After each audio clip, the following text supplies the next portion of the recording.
So today we're going to be investigating the feasibility of off-roading a street bike, and in this case in particular we're looking at my 2020 Yamaha MT-03. So I think there's been a lot of interest in adventure riding recently, and trying to answer the question, is it possible to kind of get started adventure riding if all you have is a naked street bike, or any bike for that matter? So we're going to be heading up to Larch Mountain in southern Washington to kind of get the tires dirty and see what it's going to be like. I don't have off-roading tires. That's going to be kind of an issue, but we're just going to see how far we can go, and just kind of give you guys a little idea what it is like if you do have to hit some gravel roads or some fire roads, stuff like that. It has been snowing lately and a little bit of rain, so we'll see how this goes.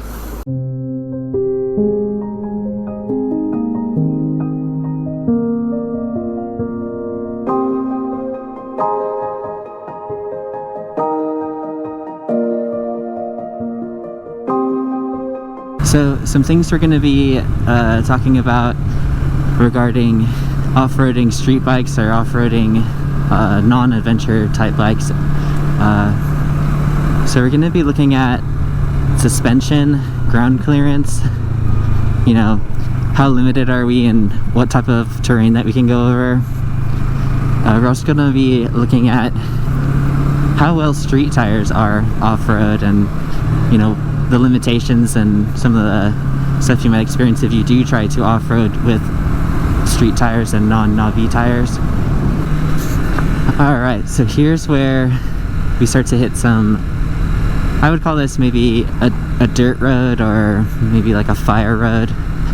It's not paved, but it is pretty hard pack, and it's covered in rocks and loose gravel everywhere. So yeah, type of road like this, hard pack, fire roads, loose gravel, this stuff is not too hard. It's not impossible to take on if you don't have off-roading tires.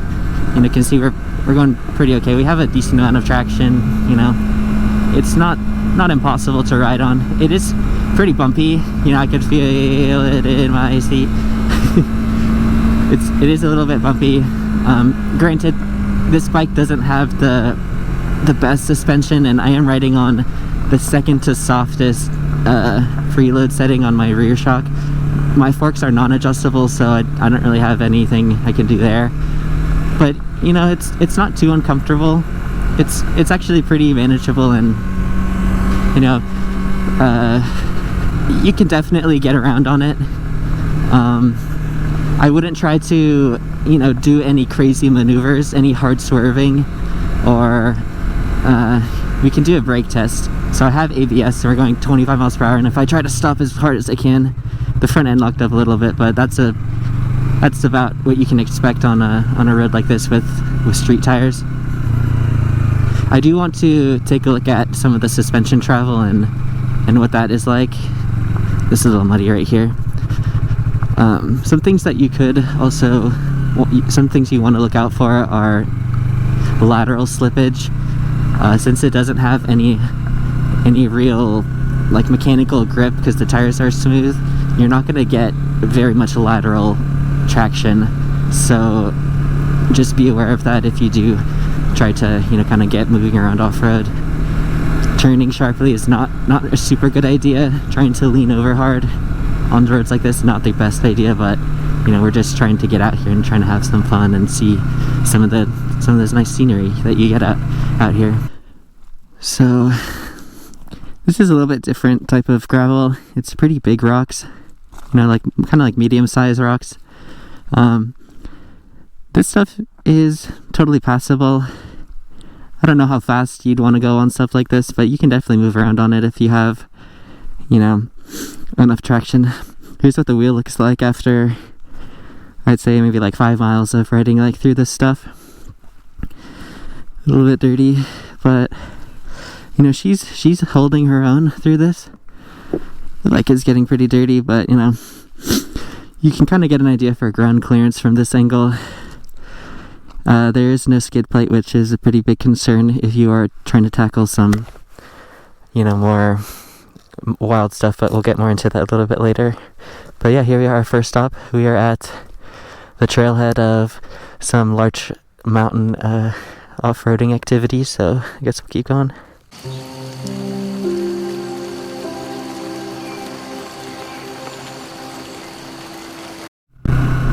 So it starts pretty straight. We can do another brake test. This time we're going about 25 miles per hour, and then if I had to do an emergency stop from 30, let's say, we're slightly downhill. We'll see how long it takes us.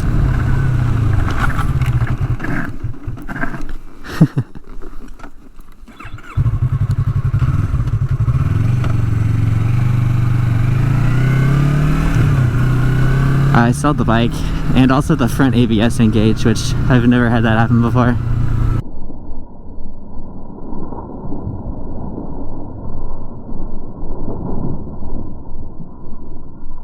So that might be a good time to talk about some of the limitations of this bike off-roading, especially with street tires. I mean, let's be real, this is not the best idea. This video is more just to show that it is possible to kind of get out there and have fun and kind of get a little bit experience, or really just to have fun. If you're considering wanting to start to get into some type of off-roading or adventure style riding, then, you know, it's not impossible. What is this guy doing out here? It's not impossible to get out here on a street bike and just have a little bit of fun. But back to the limitations. Any type of wet mud, snow, you know, wet dirt, that's gonna really be not super fun to be in. The rear tire just does not have any mechanical grip at all, so you're most likely gonna get stuck or have the back end sliding all over the place, and you know, that's not really gonna be a good thing when you're trying to move around or do anything like that. But you know, if you're careful enough, Days Area Campground, if you're careful enough, you can get around most dry areas on gravel or, you know, fire roads and stuff with just the stock street tires. That's not to say that it's a good idea or you're going to, you know, have the same performance as, you know, off-roading tires or dual sport tires, but you should be able to handle some light off-roading, and sometimes that is enough for people. But yeah, limitations, you're gonna have trouble in anything wet off-road. That's gonna be a big problem. Also, you gotta check your bike's ground clearance and be sure that some of the stuff you're riding is not going to bottom out, because a lot of normal non-adventure bikes do not have a skid plate or a bash plate to protect the bottom of the engine. This bike doesn't. Here's a little speed bump out here, that's kind of funny. So, you know, when you're on maintained trails like this, there's not going to be that big of a risk of bottoming out, because, you know, there's just not boulders everywhere. This is kind of cool. There's a bathroom over here.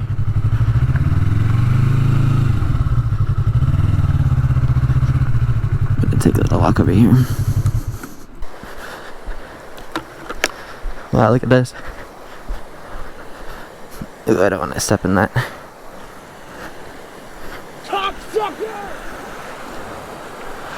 I should have brought a fishing pole or something.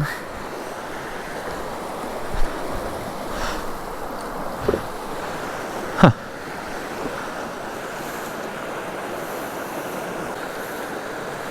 Pretty cool though. Some of the stuff you get to see when you get out into the forest. Wow, there she is. She's handling it. Thoroughly covered in mud.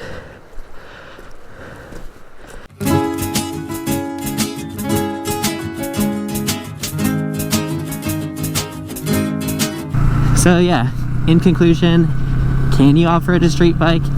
Sure. Is it a good idea?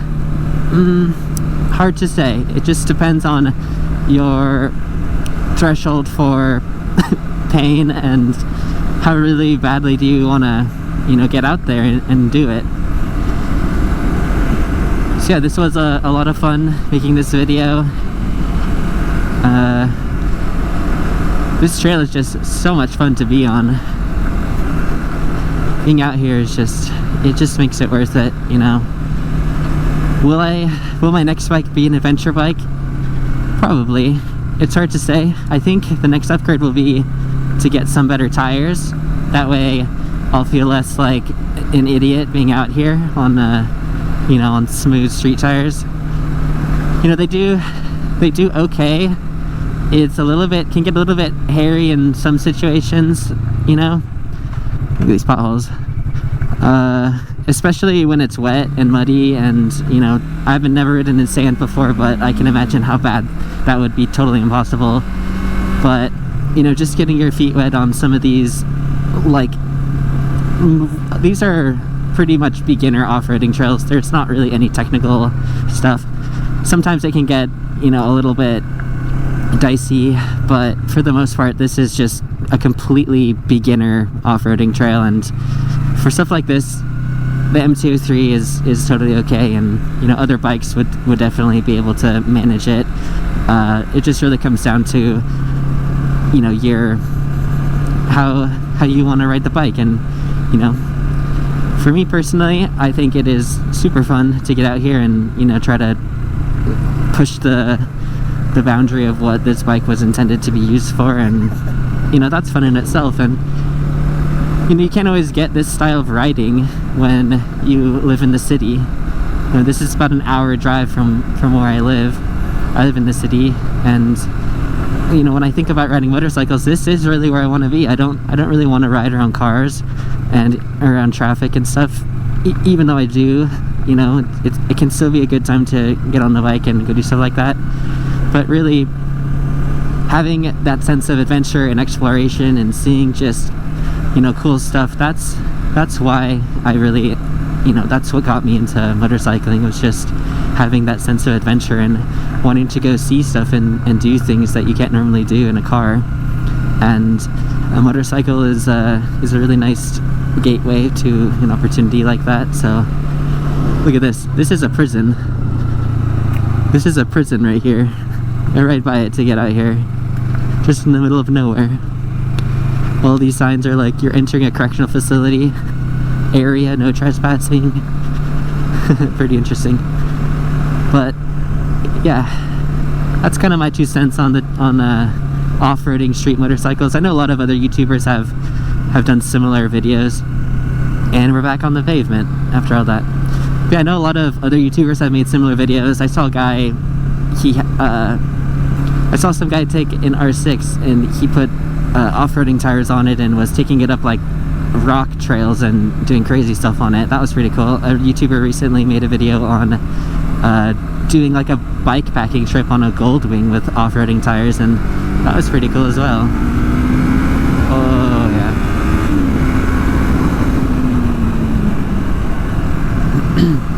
So it's just fun to get out there, and you know, bikes are pretty capable machines, you know, if you have the right setup, and if you're, you know, if you know the limitations of them, they can be pretty capable. And you know, that's what makes it fun for the most part. And you know, this was a really fun ride, and I'm happy I got to come out here and share it with you guys. So yeah, that's probably going to conclude the video, you guys. Thanks for watching. If you enjoyed it, you know, just leave some feedback or whatever, do whatever you want. MT-03 off-road did better than I expected. I don't know, I don't have much to compare it to, but it was able to get me out here into this beautiful area. So yeah, thanks for watching, you guys.